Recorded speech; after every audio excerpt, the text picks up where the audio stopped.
Hi guys, welcome back. Now in this video we're going to look into loops, yeah? Loops. So we're going to use the program that we write earlier. Okay, I'm going to delete this one. Okay, so loop, we'll be talking about, let's say if you have things that you need to repeat again and once more. Let's say, give you an example. Hello world. Now if I say I want to repeat this 5 times. Now of course we can do this to repeat 5 times, but let's say if we want 10 or 20 times, then it will be very painful, right? So one of the way that we can make use of program to solve this problem for us would be using loops. Now in JavaScript, there are a few ways of doing it. The common one, I will show it to you. The first one, my favorite, is for loop, yeah? So we just say for loop I equals to 0, I less than 5 times, I plus plus. Now as such, you can start to loop the program 5 times, yeah? Now for better practice, now if you don't put the curly bracket, what will happen is that it will only loop the first line. Okay, let me show it to you. Let me change this to hi, yeah? So let me run this. You can see that it only runs hello world, hello world, hello world, hello world, hello world, and then followed by hi, yeah? So if you want to run hello world and hi together, you have to put this curly bracket, and then only you will get hello world, hi like that, yeah? You can see that?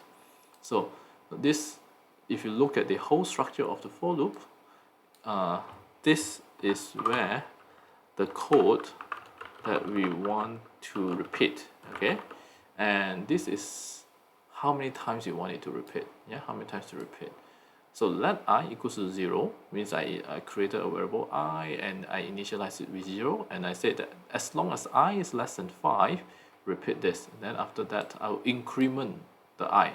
So the I will start from 0 and then all the way to 4. Let me show you the value I can just print it out here. You can see how it actually works. You can see it's actually 0, 1, 2, 3, 4. Now if I print it out, the value I, okay? Now this is one way of creating your for loop, yeah, or a loop. So if let's say if we don't want to use this, now what are the alternate other way? Now we can use, let's say this is the things that we want to loop, okay? We can actually use something we call a while loop. Now while something is true, then I'll run this.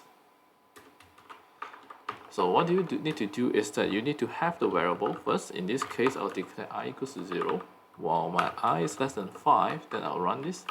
Now don't forget that your I have to be increment, yeah? If not, this statement will never be false and you will enter into an infinite loop, yeah?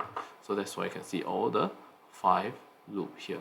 Now if you don't have this, this will never be true and this will continue just run forever, yeah? So you have to be very careful with this.